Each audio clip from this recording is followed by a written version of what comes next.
I'm Dr. Julianne Stoughton. I'm a vascular surgeon at Massachusetts General Hospital. There are at least 40 million Americans that have venous disease, and we all have them in our practice.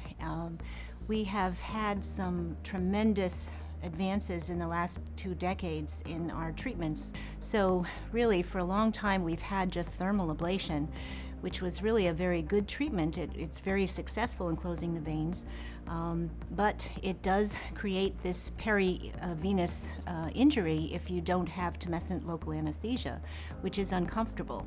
So it's sort of driven our non-thermal ablation methods. We've been doing these ablation methods, as I said, but we really don't know which is best, and we don't know which patient should have which treatments. So we're going to be doing a prospective randomized trial looking at cyanoacrylate glue adhesive, which is basically sealing the vein with a cyanoacrylate glue, which is a fairly new treatment, but we have seen it being very effective in the short-term outcomes of closure anyway.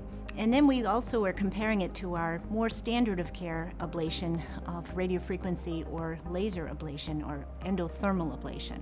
So we're going to be taking patients that have venous disease anywhere from stage 1, which is just spider veins, but usually we don't treat those with ablation.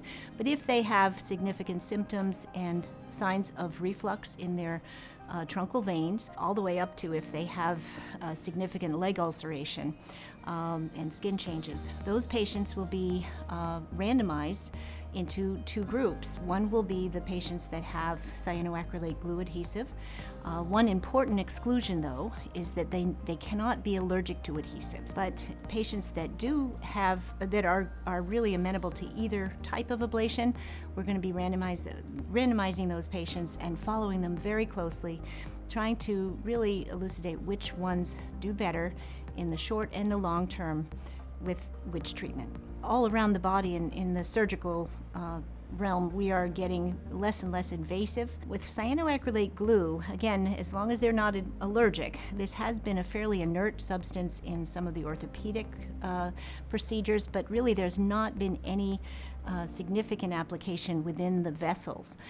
Certainly patients that have arterial venous malformations or now significant venous insufficiency or varicose veins or leg ulcers, this glue actually has been very successful in closing the veins, which is much less painful. We will be looking to getting that kind of glue that will maybe go through more tortuous veins and tributaries, and that would be a wonderful thing because it does seem to close the veins in one treatment rather than sclerotherapy, which takes a lot of different treatments to be able to close veins. I think this is advancing the care of all patients with venous disease, again, because we're comparing these very close kinds of ablation, but they're very technically different.